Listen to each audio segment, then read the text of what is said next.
But I think that's enough from me. Now time to head up to Scotland and over to the Isle of Mull, where Toby Morrhall is ready to join us with quite an impressive little setup there, Toby.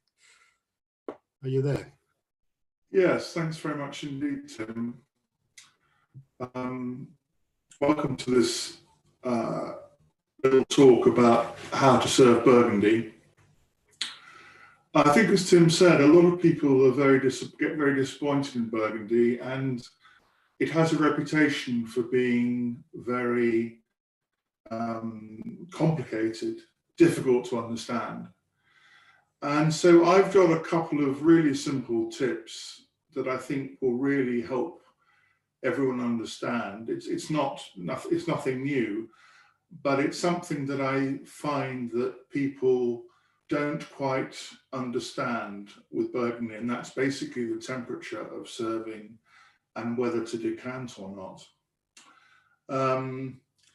You know, I think if Burgundy is difficult to understand, it's because it's quite subtle.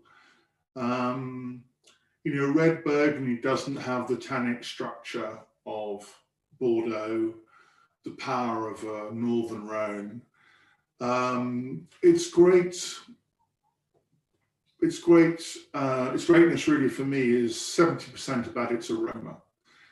And it's amazing how aroma varies with temperature and in the way you serve it.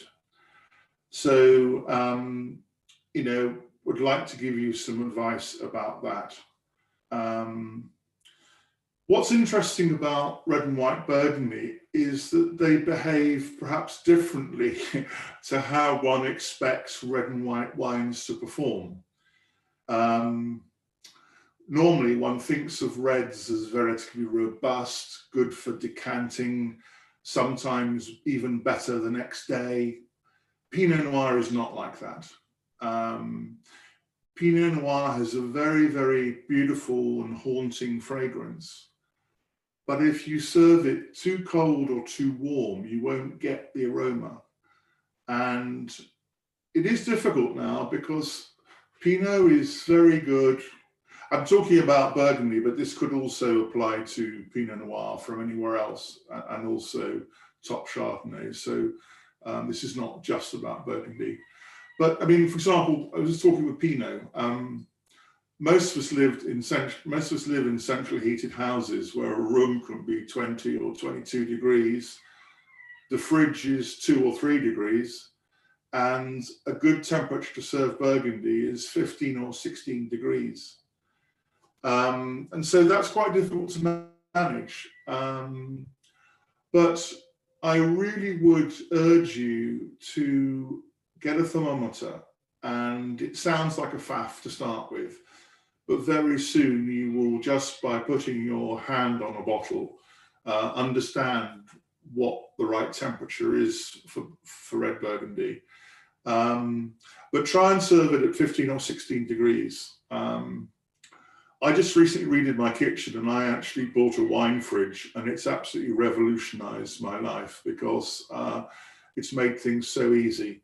But basically, if you know your fridge is 5 or 6 degrees, you know, you need to put a red Burgundy perhaps, and it's maybe at 23 degrees in your sitting room or lounge. I mean, if you put it in the fridge for half an hour, that may be enough just to bring it down to 16 degrees.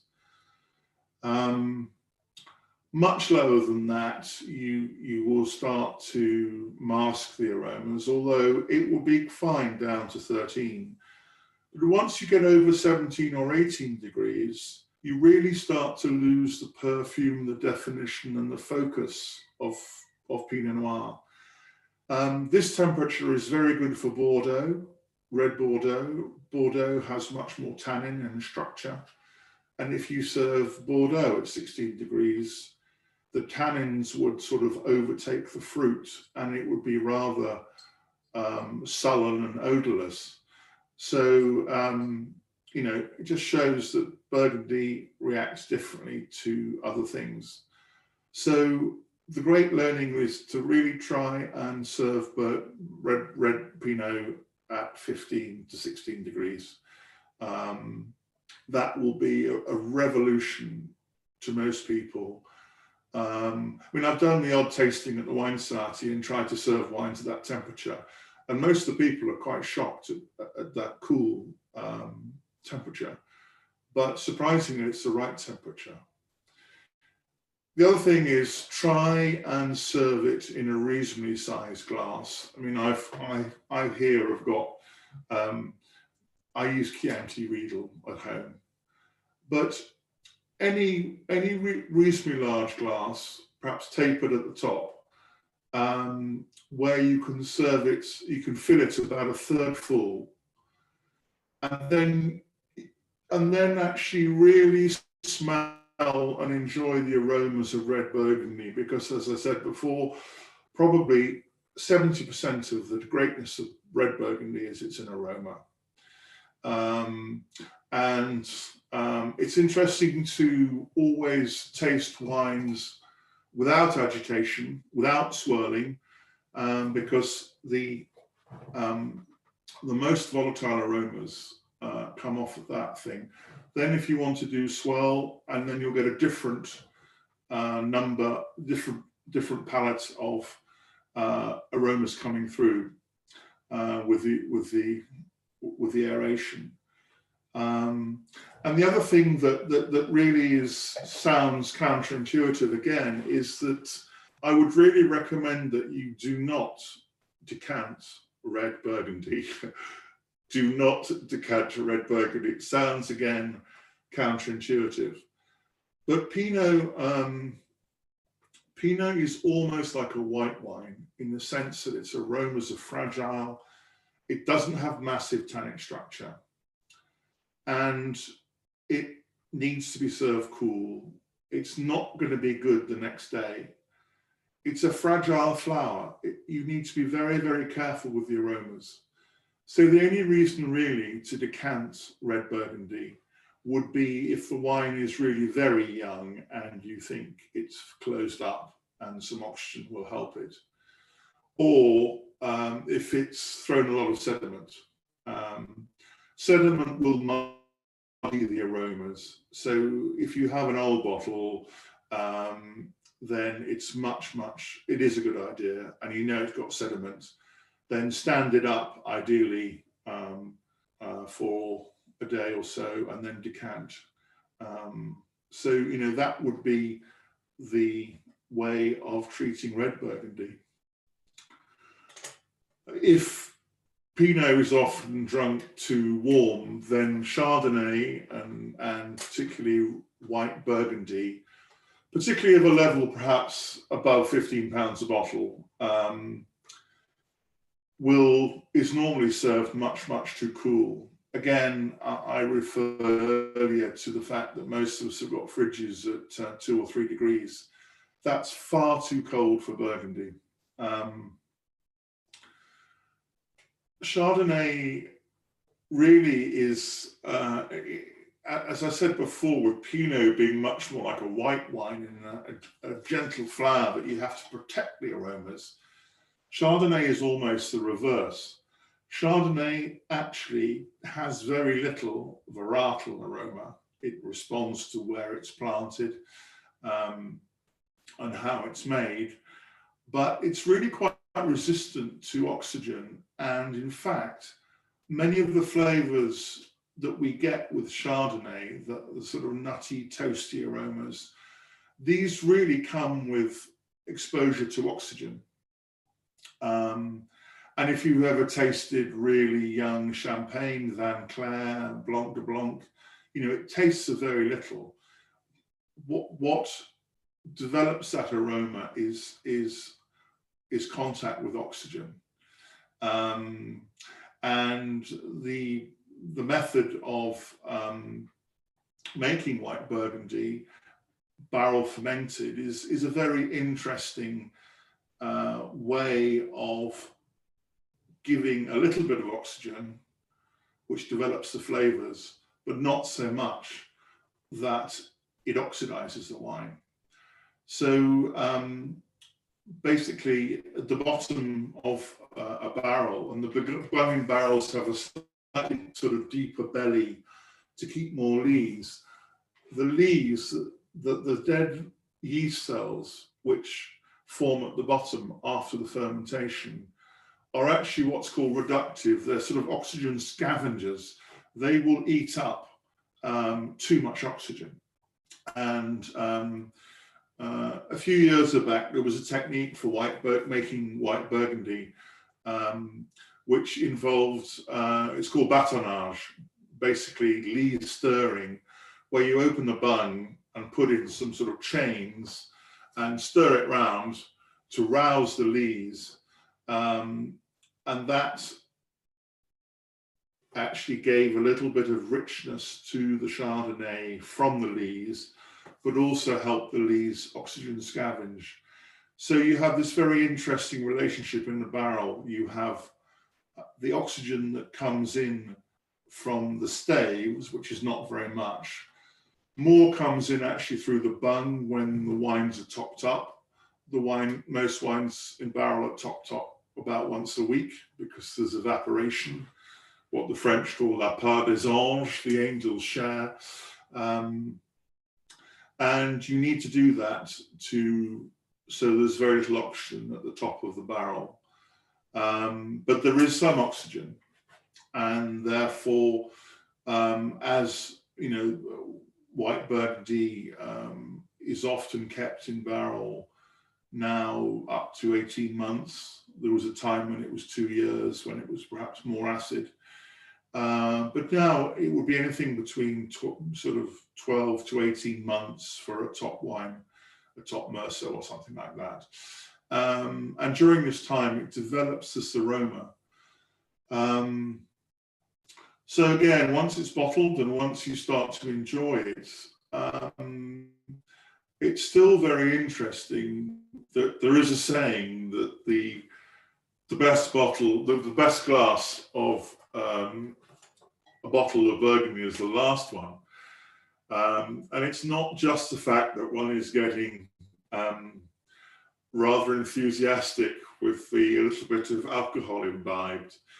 It's the fact that the wine has had some aeration in the bottle or in the decanter, and it's warmed up. And whereas you don't want to have too much oxygen contact with Pinot, with Chardonnay you do. So I always decant really my white Burgundies, unless they were very, very old. And I would try and serve them at 12 degrees, 12, 13 degrees. Again, that's a difficult temperature to achieve. Again, you've got a 3-degree fridge, you've got 23 degrees central heating, but a little bit of sticking it in the fridge for half an hour, just checking on it, will, you know, you'll soon become second nature to you. And it doesn't matter what you decant it into. I mean, if you have a just, you know, a white jug like this, that's fine. It doesn't matter.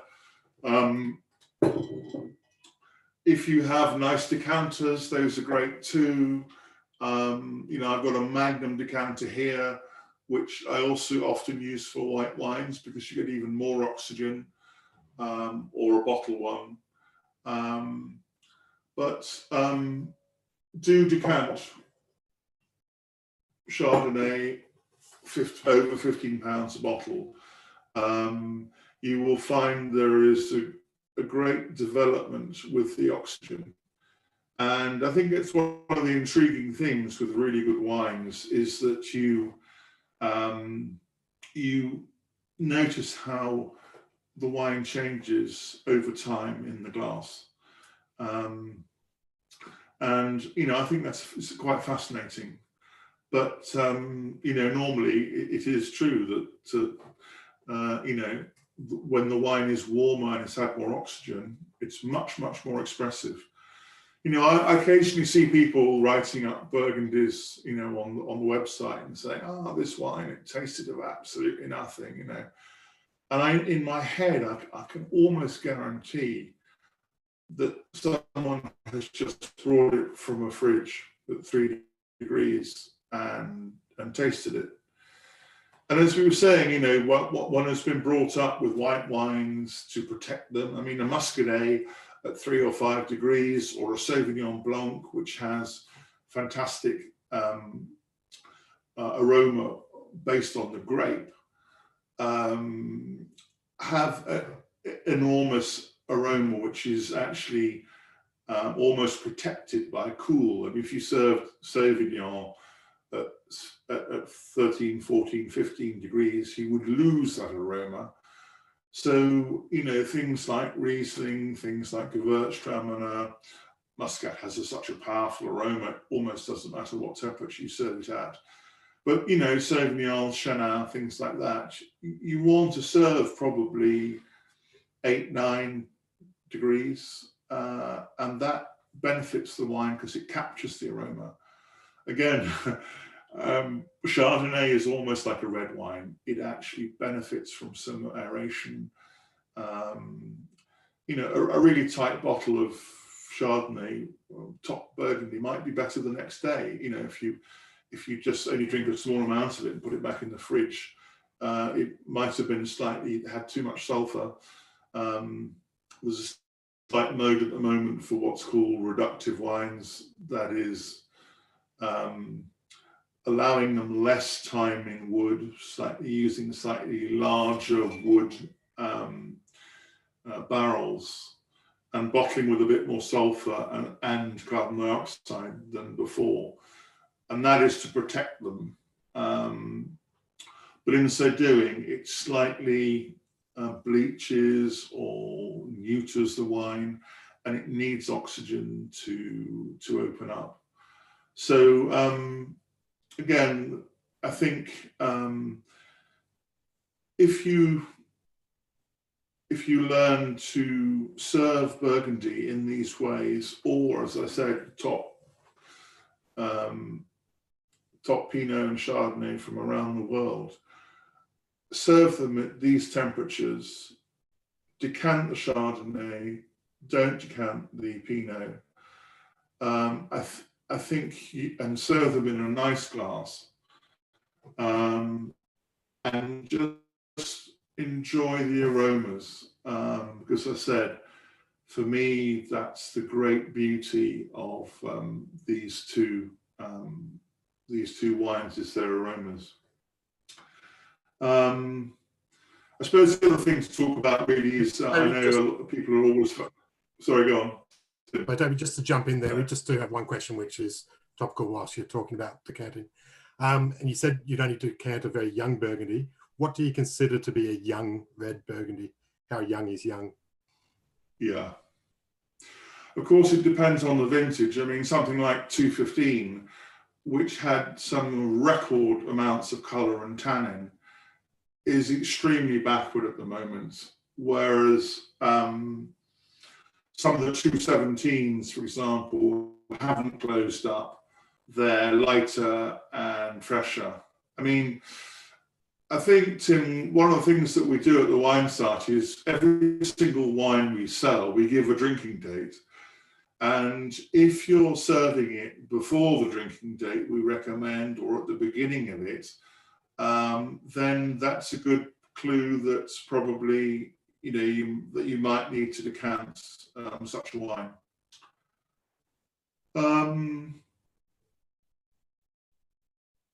I know members are always very interested in food. So I have before me, I don't know if you can see, I have a guinea fowl in front of me, which for me is fantastic for red or white Burgundy. I think chickens these days have very little flavour.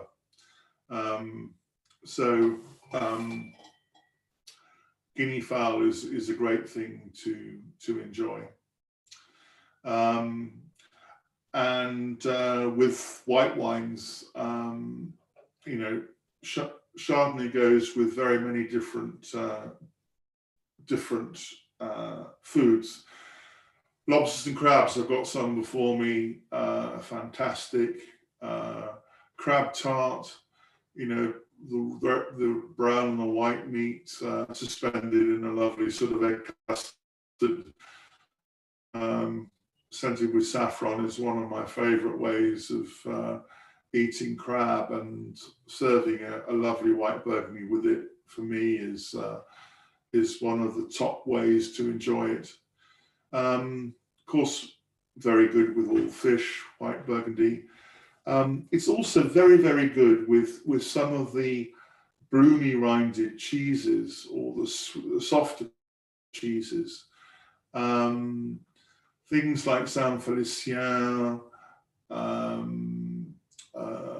Camembert, Brie, sort of English alternative, Baron Bigod. These are wonderful with white Burgundy. And sometimes the harsher tannins of red wines actually put slightly your mouth on edge when you have these bloomy rinded cheeses. But the white wines go extremely well. So I think I've covered really what I wanted to say. So to summarize, white wines, white Burgundy, try and serve about 12 degrees and decant. Red Burgundy, try and serve at 16 degrees, don't decant. And pay attention to the aroma, because I think that's the great glory. So that's really what I had to say. And I think if you, as you said, Burgundy has a reputation of being difficult. It is subtle. I mean, it's a sort of wine that you come to, I think, later in life. The great Hugh Johnson said he didn't really understand Burgundy until really in his, he was sort of he was 40 or 50. It's something that is quite subtle. And of course, you know, those aromas are very fragile. So if you serve them at the wrong temperatures, you won't get them. So trying to serve at these temperatures, I hope, will give you a lot of joy from red and white Burgundy and top red and white, Pinot and Chardonnay from around the world. And I think if you do that, you will really get the best out of Burgundy. So that's my advice, and you know, I hope you're able to practice it and be interested to hear if it's improved your enjoyment of Burgundy. Thank you very much. Thank you very much for that, Toby. So we do have a number of questions coming through. So I'll try to group them as we go a little bit, and we'll be asking some members to ask their questions just very quickly. But we do have one which a few people have asked now, and it's a little bit of a controversial one because I know you do find it a little bit frustrating, but it of course refers to the Society's Red Burgundy and the discontinuance of that. So can you just let us know why that has occurred and what the plans are in terms of possibly finding a replacement, or is there an alternative wine that you could suggest? Yeah, there is an alternative. It's called Cuvée de Lèvres, and it's available now. It's on the website. Basically, what happened with Scottish Red Burgundy was that it was probably one of the first wines to die a death by social media, because a lot of people who were coming to Burgundy for the first time, quite a normal reaction. They would start at the bottom of the range and buy the Society's Red Burgundy because it's recommended, and then often be disappointed. And the reason for that is that, for me, Burgundy is probably offers the best value for money between 30 and 60 pounds a bottle, because of those levels, because basically Burgundy is quite a structured wine. It has more fruit and it has more tannin and acidity than, and relatively modicum amounts of fruit, particularly at the lower end. I mean, Gamay has much, much more fruit. So the people who really liked Burgundy and understood it drank the Scottish Red Burgundy and enjoyed it. But many people came to it with expectations that it should be big, rich, like, you know, like Chateauneuf du Pape, and were disappointed by it. And there were a lot of comments on social media saying, you know, this is the worst wine I've ever drunk. And I think it's because people's perceptions of Burgundy are that it's rich. So my advice to all people really beginning with Burgundy is to try and start higher up the chain. Because curiously, you know, when you get a really good Premier Cru from a top site, you have guaranteed ripeness every year, you have a beautiful balance in the wine. As I said, when you go down a bit further, you tend to get wines that are planted on cooler clay soils, and that emphasizes the tannins in the wine. And if you don't sniff and enjoy the aroma, as we were talking about, then cheap red Burgundy, £10 a bottle, is about as cheap as you can get, is quite an austere wine. It's not an easy wine to understand. So if I was trying to really convince someone, look, this is what Burgundy is about, I would choose a much, much more expensive wine. But people did it the other way around, which is quite understandable because of the price of Burgundy. So we ended up getting a lot of complaints about the wine. So what we've done is we have decided to buy from the same source, which was the Booksy Cooperative, which is a very good cooperative in the Chardonnay region, and buy it in the best years. So the Cuvée de l'Evro that we have at the moment is from the 18 vintage, which is very ripe. We're choosing a slightly upgraded wine, and we're having it matured in old foudres at Booksy, not to give it oak, but just to round out and soften the tannins, allow a little bit of oxygen to come in through the staves of the foudres, just to round out the wines. So Burgundy lovers who understood and liked the Society's Red Burgundy will find the Cuvée de l'Evro a very, very similar wine. For people who are just beginning now, I really do try and urge people to spend a bit more. I mean, certainly at £20, you know, if you taste something like a Chory-les-Beaunes from Tolo, actually you've had a really good Fissin from Jérôme Galéron. We've had nice wines actually from Givry. There's a very good one actually on the Christmas list. There are a few at £20, £25. Sylvain Bataille is another one making lovely wines. But I would certainly, you know, if you're just starting with Burgundy, try and pay a little bit more and then come down to a low level. But I'm not against, the other thing is that sometimes my remarks have been misconstrued because I'm not against cheap Burgundies. But I just try to tell people what to expect. And, you know, they're relatively austere, but they have lovely perfume.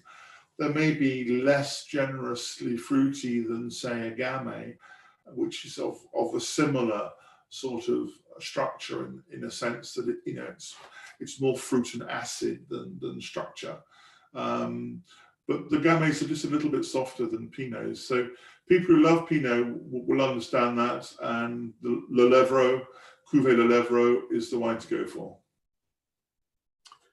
Wonderful. So little insider tip, we'll send a link to that wine for all those watching so you can easily see it, because sometimes you can try to hear a pronunciation like that and have trouble finding it on the website. So we'll send that link through to you. Next up, we've got a question from John. So John, I believe you're ready to ask that yourself. Yeah, can you hear me? You certainly can. Yeah, super. It was just, what's your view on using aerators when decanting? Personally, I think they're a load of nonsense.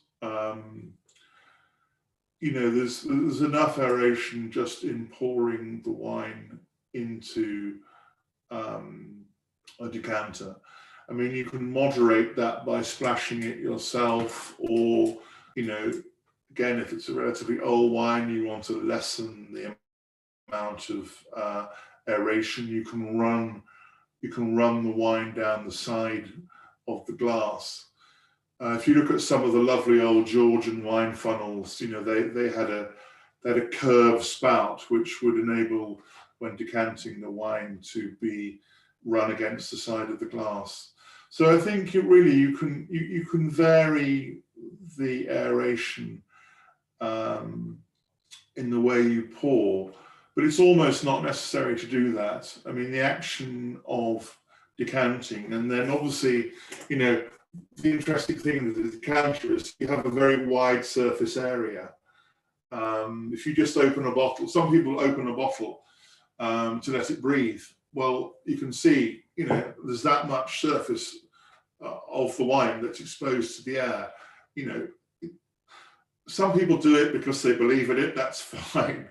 But, you know, if you have, for example, a wine that's reductive, you know, I was talking a bit about the move to make Burgundy more reductively, and, you know, the common smell really is like rotten eggs or H2S, but that reaction is reversible if you decant it and mix oxygen with it. You'll lose that sort of rotten egg flavour. I think almost some of those aerators can do too much damage. Sorry, I'm not a fan of them. When I was working back in Australia as a lawyer, when I was also in the wine trade, there was a very high correlation in IP applications, and it was between the increase in aerators and the decrease in corkscrews. So I think as Australians move to screw caps, obviously Father's Days, Christmas, Mother's Day, as a present, wine gadgets were very popular. So with the idea of being able to give a corkscrew no longer, or pretty much redundant in Australia with the use of screw cap, they started looking for aerators. And I guess because the wines were more aerobically stored, there was a need for them. But I do tend to agree with Toby. I think they're a little bit pointless at times. So the next question we're going. I would buy a nice decanter, and with you know, relatively broad and wide, which will give you a lovely amount of aeration. In my view, that's sufficient. Wonderful. So you were talking about co-ops earlier, Toby, and we have a question from Leah, I believe, who has a question about co-ops in Burgundy. Hi. Hi, Leah. Hi, Toby. Thanks for taking the question. I just had a general question on, you know, what your opinion is of some of the co-ops, in particular people like Newton, Bonai, and Bone, and there's another one, Paul Agerté. I just wondered, do you think there's good value for these co-ops, and what your opinion is generally of the wines that they are providing? Thank you. Yes. Being a cooperative ourselves, you know, I think well-run cooperatives are very good. I mean, in Burgundy, I think Bouxy is very good, and I think the co-op in Chablis is good. Whether a cooperative is successful or not, for me, depends on how it operates. And for me, the best cooperatives, they go and visit the growers and they give them measurements of quality.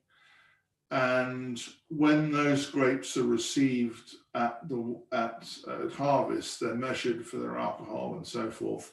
And they will, at Bouxy, for example, they also do 3 or 4 vineyard visits. So they mark the grower for the quality of the viticulture. And good cooperatives are able to recognize that quality and ferment them apart. the worst cooperatives get all the wines and just mix them in the same pot, and then you get a sort of very low average quality. On the whole, I mean, I haven't bought from the Oak Coat Cooperative. I used to a long time ago at Sainsbury's when we needed the volume, but I actually really think that domains and the best negotiants with their own vineyards do tend to produce the best wines, because you have an interest in controlling the yield. If you're selling by the kilo, you have an interest in increasing your yield. And again, it depends how the cooperatives run. I mean, again, I think a good cooperative would penalise you for too much yield. So it depends how they're run. But I think, particularly with Pinot, it's such a delicate sort of variety where overproduction very easily knocks the flavour right down the scale. That I do think a really good domain or top negociant will produce, on the whole, better wines than the cooperatives.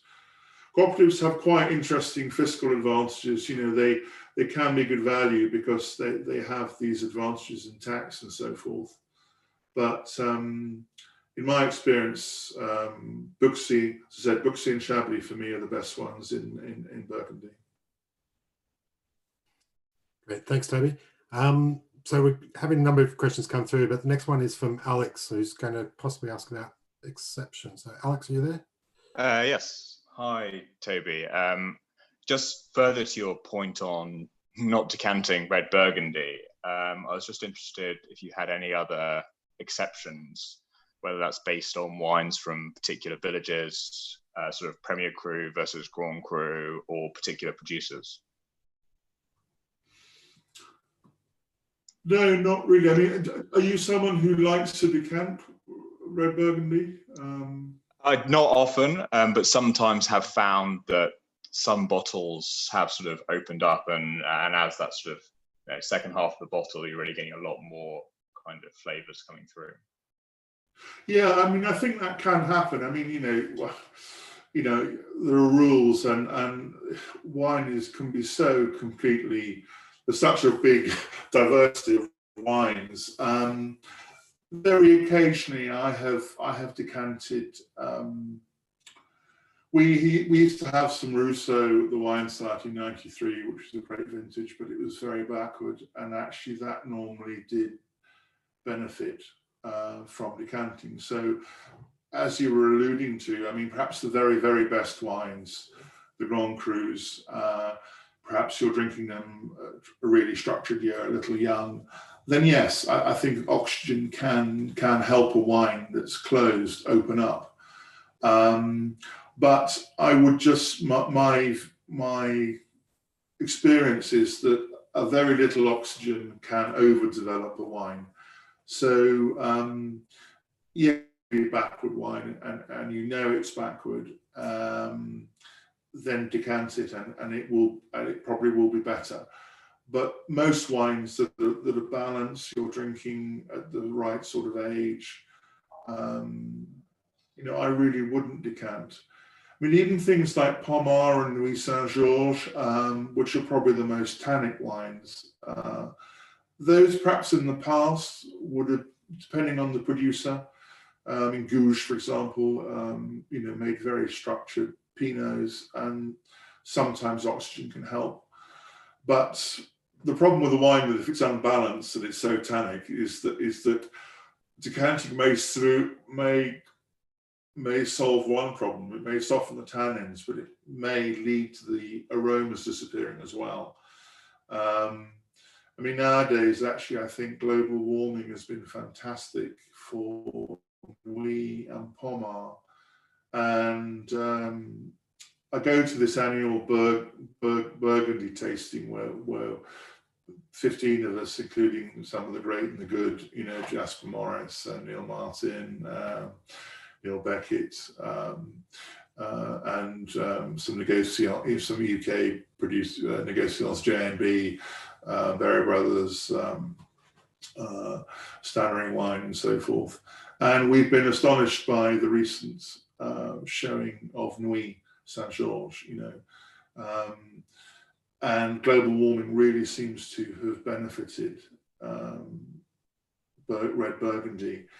And the vintages, we've had quite a lot of warm vintages again, where you've got actually a lot of richness and power, and quite soft tannins. So yeah, there's always an exception. It's the exception that proves the rule. So you're right to say that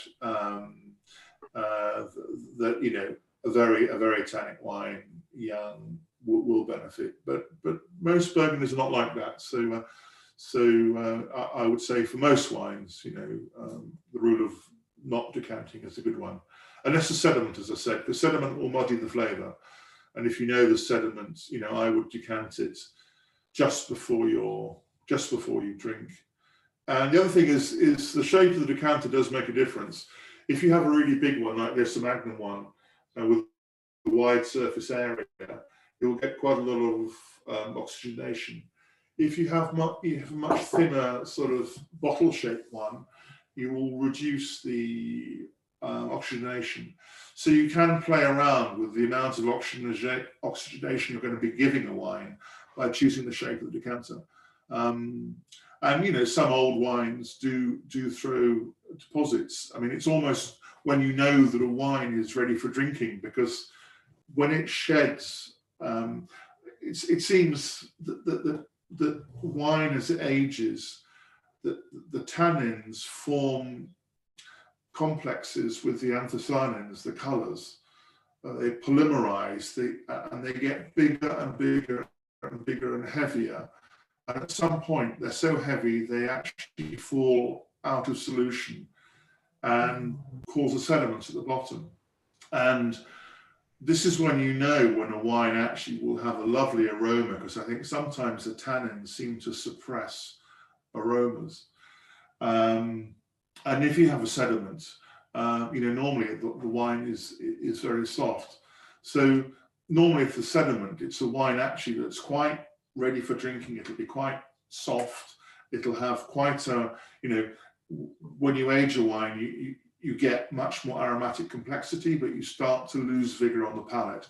So a wine like that, with an old wine with sediment, is quite fragile. So decant it just before serving into a bottle-shaped decanter. Or even, something I've never seen actually in the UK is Jadot, who famously have some very old wines, because their wines are quite chunky in their youth, but they develop beautifully. And somewhere I've not seen anywhere else is that actually, instead of decanting a really old wine that's very, very fragile, they will put a little tube in right to the bottom of the bottle, and they will suck the sediment out. So that's, I think, very interesting in the sense that you're removing the sediment without any aeration. And again, I think it's a mark of how, on the whole, Pinot is very, very fragile vis-a-vis oxygen. So you just have to be careful. But, in the points that you make, yes, there are always exceptions, and a very tannic, structured Grand Cru, drunk very early, yeah, it would benefit from decanting. You'd need to trust your sommelier to let him suck the tannins out of the wine. But you mentioned Jadot there, and I actually have a Jadot Chassagne Montrachet, but I've got it in 3 separate glasses, and I must say I'm actually getting quite a different experience between them all. Even just the temperatures changing in it is quite different. In the smaller glasses, maintained its temperature a little bit cooler, and as a result, it's got a different structure. So I always find that a good way of trying the one wine, but getting different experiences with it is playing around with your glasses as you taste along. But you mentioned during that answer there about wines being backward. Just had a couple of questions as to what does that actually mean, and is there any way of identifying it yourself without having years of experience of being able to predict whether that wine is a little bit backward and could develop further? I think people's views on when a wine is drinkable or not vary greatly. By backward, I mean a wine that's closed where, in a sense, normally if you're drinking a wine, that normally means the aroma is really, really quite minimal and you taste the structure on the palate. So, you know, with some of the great wines, I mean, the definition really of a great wine really is probably a wine that benefits from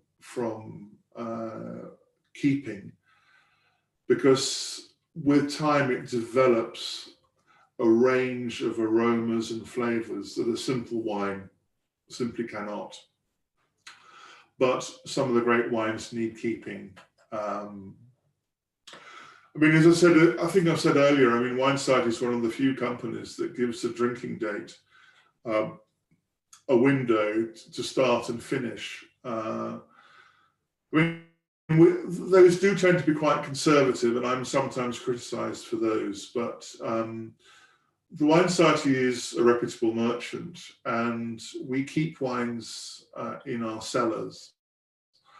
And if at any time a wine that is stored in our cellars that goes wrong, oxidizes, tastes horrible, and it's between the beginning and the start date, then the Wine Society is responsible and will replace those wines.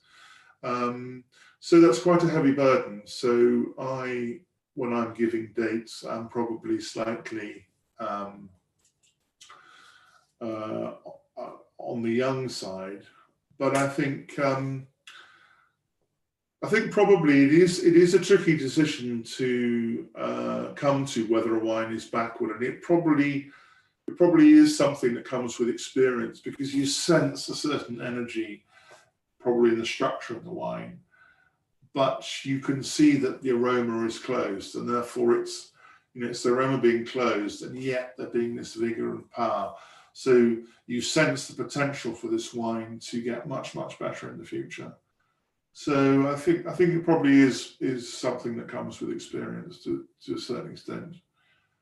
But my big recommendation would be to benefit from the Wine Society's drinking dates. As I said, very few other companies do that, and we give quite a span. So I mean, if you think that you like your wines pretty mature, don't drink them at the beginning of the span we give them. But it is very difficult because everyone's palate is very different. Great, thanks, Toby. I know it's always a contentious issue amongst the buyers with the drinking dates, and you do feel that burden of responsibility, but I do know that the members really do appreciate it, and sometimes take them as gospel a little bit too much, but having that ability to use a little bit of individual preference and use them as a guide is probably the way forward. Yeah, I mean, it's an educating that we make, and often we make it quite quickly, because I have 180 Burgundies in my en primeur offer. I don't know, Marcel probably has 220, and we're making these judgments very quickly for very young wines, so that people know what they are.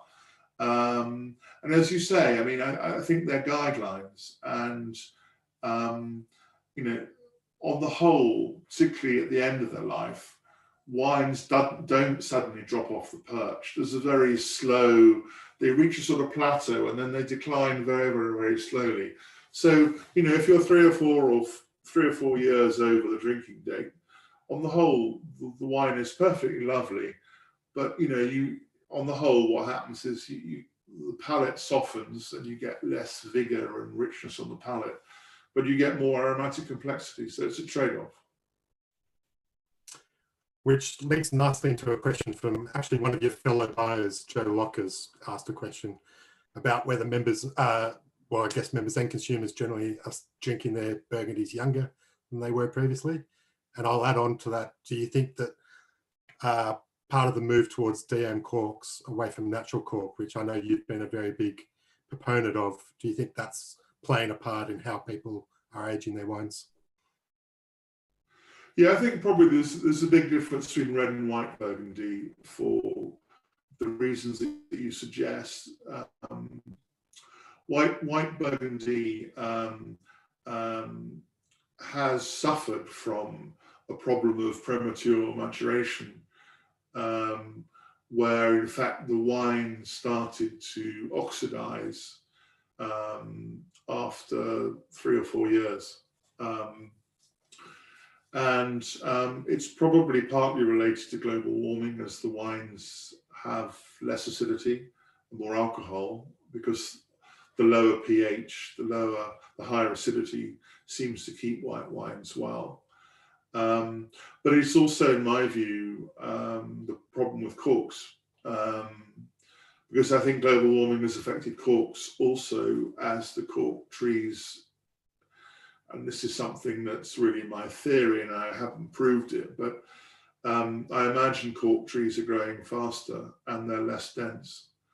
And so there has been a really big problem with white Burgundy. I mean, you used to drink maybe a village after 5 years, a Premier Cru after 7. You might like to taste a Grand Cru between 10 and 15 years of age. Well, all of a sudden, since 96, there has been a problem of wines really oxidizing really quite early. But the good news for me is that the solution is Diam, or screw caps.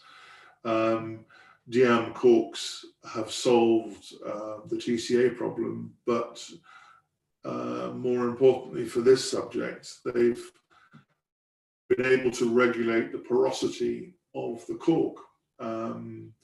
Because up till now, all the great corks are judged only by their external appearance. And if they look beautiful with low grain, then they're given a high mark and they're sold expensively. But there could be an insect burrowing in the middle of it. And it could be very, very porous. I had a bottle of Domaine de Chevalier 2008 last night, and it was oxidized. I mean, people tend to think it's something that affects Burgundy. It affects all white wines, but obviously Burgundy, because it goes through the mallow, has relatively low acidity compared to, say, German Rieslings. Even German Gewürztraminers actually have quite a lot of polyphenols in them that mean that they are quite resistant to oxidation. Sweet wines are protected in some way by their sugars. So Burgundy, as probably the preeminent white wine that's kept the longest, suffered an awful lot. But, you know, 2 days ago, I had a bottle of one of the first wines bottled with Diam, which was a Fèvre of Voleron Chablis 2007, bottled with a Diam 5 cork. And, you know, after 13 years, it's absolutely gorgeous. I mean, that's probably longer than you would have normally kept a Chablis. It's fresh, it's beautiful. So my advice really is you can, if the wine is bottled with a Diam cork, and we do say that on our website if you look, then you can keep them really with, keep them much longer. And in fact, I'm giving much longer drinking dates to wines close to the Diam that are not. I think with red Burgundies, no, I think people are still drinking them the same sort of age. Although I think what's interesting is we've had quite a lot of warm years. So the wines, I think many wines are richer and sweeter and can be approached slightly younger than in the past. So strict decision, I think whites people have been drinking much earlier because they've been afraid of this problem. But if the wines are closed with Diam corks, I think you can really keep them for longer, and my drinking dates are longer. Red wines probably becoming slightly more friendly, slightly earlier, although, you know, the best wines do keep very, very well too. I think they're a good each way bet, actually, I think now, red Burgundies, because you've got a little bit more sweetness and concentration because it's warmer. But if you've also got good tannins as well, then they're riper, so will taste better, younger, but actually have the stuffing to keep well too. Wonderful. So we are coming to the end of the presentation. We've got a huge list of questions still coming through as I speak. So we will follow up with those by email wherever possible. I'd also encourage you to jump over to the community, which is the Society's internet web forum, where you can carry on the conversation there. But you've got an amazing looking plate of lobsters there. We've been getting questions about recommendations for wines at either end of the price spectrum. So I guess, I know possibly not a specific wine, but possibly a village or a producer that's producing wines at the maybe under 20, 25 pound mark that you think offers value. And then what would be your treat wine with that plate of food that you have? Or possibly what are you opening this evening? Is it red and white wines, or? If we could cover, yeah, one of each would be great one of each at both ends of the spectrum. Yeah, well, I mean, white Burgundy is very different from red Burgundy because the yields are much, much higher. So in the Maconnais, you know, I think you've got fantastic world-beating wines. You know, Talmar's Macon Village for $10.95 is superb. Macon Vergisson from Bourrier is wonderful. Bourrier's Domaine de la Rochette, Monsart is fantastic. Saint Veran's are good. I mean, I think really it's difficult to go wrong. Around 20 quid, there's a very good wine from Olivier Fleuve called Oncle Vincent. That's very, very good. And towards at the top end, I always think for me, the Coche Bizois Meursaults are fantastic value for money. There's a basic Meursault, there's an Ormeau, and, you know, the top is his Charme made from 7-year-old vines. I think is wonderful. With red wines, I think really I would really start at starting at £20. I forget really what's at the list at the moment. I mean, I perhaps will try, if anyone follows Instagram, I'll try and look and see what's on at the moment. But typically things like Chory-les-Beaunes from Tolobeau is very, very good value. We have Clos, Salomon, Givry. Actually, the 217 is going to go on the Christmas list. But I mean, unfortunately for the producer, he had a frost and made half a crop. But luckily for the producer, that means it's so concentrated. And he hasn't put the price up. So, I mean, that will sell out when it goes on the list, but it's wonderful. I think also sold out, I mean, again, the cheaper end, you know, Chile makes great wines. I think both the ones and the wine champs are selling out. There's the Las Lomas wine from Undaraga at $9.95. I think it's out of stock, but there's more stock coming in. You know, Chile is very, very good at that price level, as is Germany. I mean, some of the German Pinots are £15 that Marcel chooses, I think, are wonderful. So with the lobsters, crabs, I probably will. I have quite an old bottle of Claude Lamouchère 210. 210 was a very cool vintage. It matured very slowly. And Claude Le Moucher is a fantastic vineyard. It's next to Combat, and it's a monopole. So Henri Boyot, who's the grandson of Etienne Sauzet, has got 3 hectares of this site, and it had 70-year-old vines at the time. And that's one of the greatest bottles of Burgundy I've tasted recently. And maybe a bottle of Merceau Charme 13 from Coche Bizois, which is wonderful too. Wonderful. And for the Guinness, I had a bottle last night of the Pomeranian 208 from De Monty, which was stunning, and also a bottle of Denis Mortet Chevry Charmartin Lavaux Saint-Jacques 2000, which was sublime. The Gevrey quite rich because Mortet style is rich. The De Monty style picked early, low alcohol, made with the stems, so you get a beautiful floral aroma. They were totally different, but both enchanting in their different ways. You're making the life of a wine buyer sound very tough, but I should add that Toby is currently on holidays. He's specifically joined us for this conversation, breaking his holidays. So really do appreciate your time tonight, Toby. I'm sure all the members do, and yeah, thank you very much for your insights. It's you certainly have a wealth of knowledge and expertise that we're very fortunate to call upon as members of the Wine Society. So as I said, we do have a number of questions we haven't been able to answer, but thank you very much for everyone participating tonight. Hopefully you'll be able to join us for some of our upcoming events. We've got some extremely exciting grower events with Paul Roger, Ridge. We're about to launch a new port event, so lots of exciting things to look forward to in the coming weeks.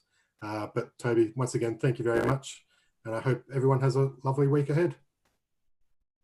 Great, it was my pleasure, and thanks for all the interesting questions.